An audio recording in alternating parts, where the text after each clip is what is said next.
Wanita ini hanya menggosok matanya. Tiba-tiba menemukan kalung bernilai miliaran di depan matanya. Itu palsu. Maka dia segera memanggil pria tua yang siap untuk membuka penawaran. Orang-orang di sebelah melihat adegan ini. Mereka ingin melihat lelucon wanita itu. Namun pria tua itu malah tersenyum manja padanya. Pada saat itu, wanita muda Newell membuka penawaran sebesar 20 juta dan membeli kalung tersebut. Hanya untuk merendahkan wanita itu. Namun wanita itu mengomentari bahwa wanita licik sebenarnya adalah orang bodoh yang memiliki banyak uang. Mereka bahkan menghabiskan 20 juta untuk membeli barang palsu seperti ini. Dan mereka begitu senang. Kemudian, pembawa acara mulai lelang barang koleksi kedua. Dan wanita itu dengan cepat menyadari bahwa lukisan ini palsu. Pria tua juga ingin menguji apakah wanita itu benar-benar mengerti. Maka dia bertanya pada wanita itu, "Nak, ya, lihatlah lukisan ini. Bagaimana menurutmu? Ini juga palsu. Namun apa? Namun, tidak terlihat seperti baru-baru ini. Setidaknya 5 tahun yang lalu. Mereka sengaja membuatnya terlihat tua. Yang pasti bukan dari dinasti Tang Akhir. Aduh, sayang kecil, tidak terlihat. Kamu masih punya kemampuan ini. Lukisan asli ada di rumah kita. Itu difoto 5 tahun yang lalu. Tuan Si, kamu jelas tahu itu palsu. Bukankah kamu sengaja menggodaku? Paman Si, kamu tidak bisa menahan diri sedikit. Sungguh seperti binatang. Sementara pada saat itu wanita hamil. Hanya mengeluh, sangat mengantuk. Pria kaya langsung menggendong wanita. Bersiap membawa wanita pulang. Adegan ini membuat semua orang di sana terkejut. Ini membuat wanita licik sangat cemburu. Maka dia segera mengejar ke garasi bawah tanah. Pada saat itu, suasana di dalam mobil damai. Namun tiba-tiba diinterupsi oleh wanita licik. Maka pria langsung membungkus wanita dengan mantel. Turun dari mobil dan bertanya pada wanita licik, ada apa? Sikap dingin pria membuat wanita licik sangat sedih. Namun pria sama sekali tidak ingin memperdulikannya. Kemudian wanita licik mengeluarkan kalung dari lelang. Meminta pria untuk menyerahkan kepada ibunya. Sebagai hadiah ulang tahun yang diberikan oleh dirinya sendiri. Namun pria langsung menolaknya. Dan mengatakan kalung ini palsu. Hal ini membuat wanita licik merasa malu seketika. Sementara kebencian terhadap wanita semakin dalam. Setelah kembali ke rumah, wanita sangat khawatir. Karena dilelang. Tidak mendapatkan hadiah ulang tahun yang cocok. Dan pria juga ingin tahu, rahasia apa yang disembunyikan oleh wanita. Maka dia membawa wanita ke toko barang antik. Bos, kamu datang sendiri, tanpa mengatakan apa-apa. Barang baru yang baru saja datang ke toko kecil ini. Barang baru. Bagus, biarkan dia memilih beberapa mainan kecil. Beberapa hari lagi, pesta ulang tahun ibuku. Persiapkan hadiah ulang tahun untuknya. Hadiah ulang tahun untuk Nyonya Si. Maka kamu harus mengundangnya juga. Ayo pergi.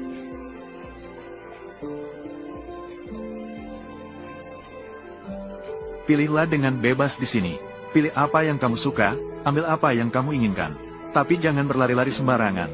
Aku bukan anak kecil. Cepat pergi. Pergi.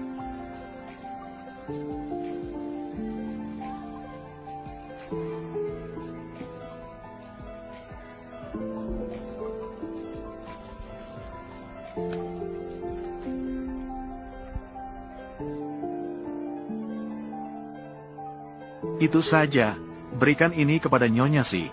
Pasti dia akan suka. Barang yang begitu murahan. Berikan kepada Nyonya Si.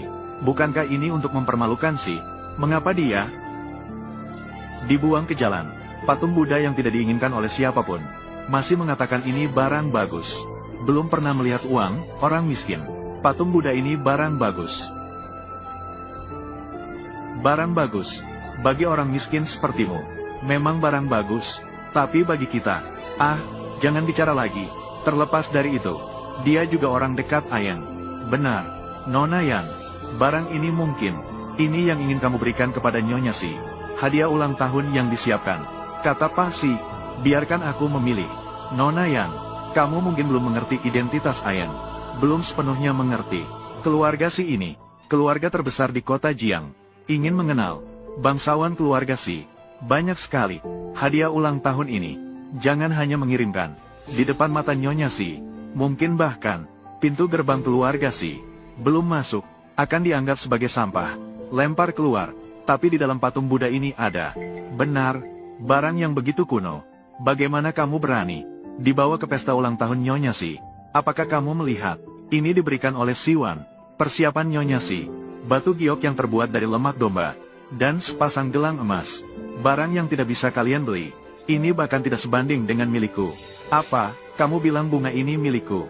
Barang yang dibeli dengan harga jutaan. Belum sebanding dengan barang jelekmu. Tentang apa kebisingan itu? Paman, patung Buddha ini. Ayen, saya datang hari ini untuk memilih hadiah baru untuk Nyonya Si. Kebetulan, melihat Nyonya Yan di sini, saya hanya datang untuk menyapa. Aku tahu, dia juga datang untuk memilih hadiah ulang tahun. Aku hanya berkomentar sedikit. Namun, sepertinya dia tidak senang. Seperti ada kesalahpahaman, bahwa saya mengkritik pilihannya. Kamu bicara omong kosong. Kamu yang bilang, bahwa patung Buddhaku kuno, patung Buddhaku miskin, tidak bisa dihargai. Kesempatan untuk ini akan membuat Si menjadi bahan tertawaan.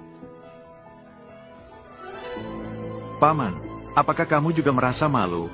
Siapa yang bilang? Asal itu yang kamu berikan, sudah baik. Tidak bisa begitu. Ini tidak bisa begitu. Kepala patung Buddha ini barang kedai kecil, akan mengembalikannya, tidak boleh dikirim, untuk pesta ulang tahun Nyonya. Kalau orang tahu, tokoku masih menjual barang ini, urusanku, tapi itu akan hancur. Ya, Nona Yan, karena bos sudah mengatakannya begitu. Kalau begitu, pilih yang lain, saya tidak peduli, aku menginginkannya, kamu belikan untuk saya. Sudah dibeli ya? Baik, boleh. Hei! Barang ini aku berikan secara cuma-cuma. Anda tidak perlu bicara. Ini dari tokoku. Keluar saja. Maka itu jadi milikku. Lihatlah. Apakah ini benar-benar berharga? Sebatang batu pecah bisa. Ah. Ini. Bagaimana bisa begitu? Jika aku tidak salah melihat, ini adalah jade dari pegunungan Tianshan. Gelang yang dibuat. Bodoh sekali. Ini benar-benar jade dari pegunungan Tianshan. Dipakai untuk menghindari panas musim panas. Menyentuhnya akan membuat hangat, transparan dan jernih. Ini juga hanya batu giok biasa. Tidak bisa dibandingkan. Melihat ke seluruh pasar, itu juga ada tetapi tidak ada harga di pasar. Di dalam patung Buddha biasa ini, gelang yang jatuh. Bagaimana mungkin itu? Adalah giok Tianshan yang dingin. Bos, kamu pasti tidak salah lihat. Aku sudah bermain giok sejak lahir. Bisa salah lihat. Hanya tumpukan barang-barang bekas kalian. Barang arang bekas. Hanya diukir bunga. Semuanya tidak sebanding dengan milikku. Sisa-sisa giok Tianshan. Mengapa aku tidak menyadari? Dua barang berharga ini. Jangan begitu. Berapa harganya menurutmu? Aku tidak akan merindukanmu 1 sen pun. Tidak. Bisnis ini memiliki aturannya sendiri. Kesepakatan yang sudah dibuat. Tidak boleh menyesal. Bosnya, aku akan membungkusnya untukmu sekarang.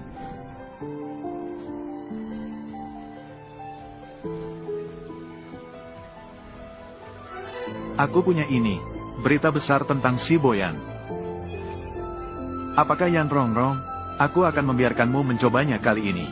Bagaimana rasanya kehilangan reputasi?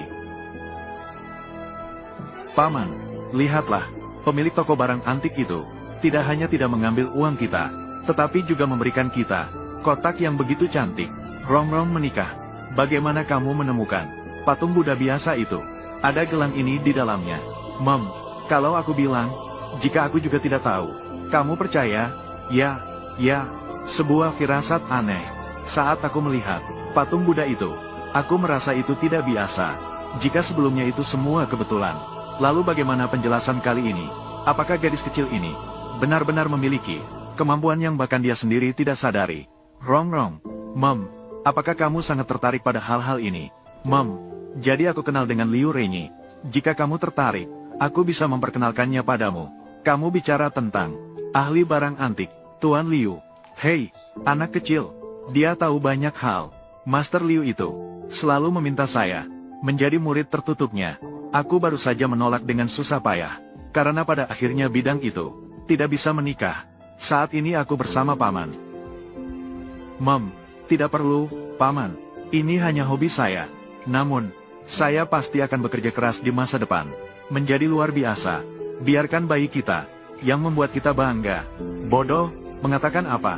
Tidak peduli bagaimana kamu. Kamu adalah segalanya baginya. Ibu terhebat, si kecil ini. Jika dia berani tidak menghormatimu di masa depan, aku menghancurkannya.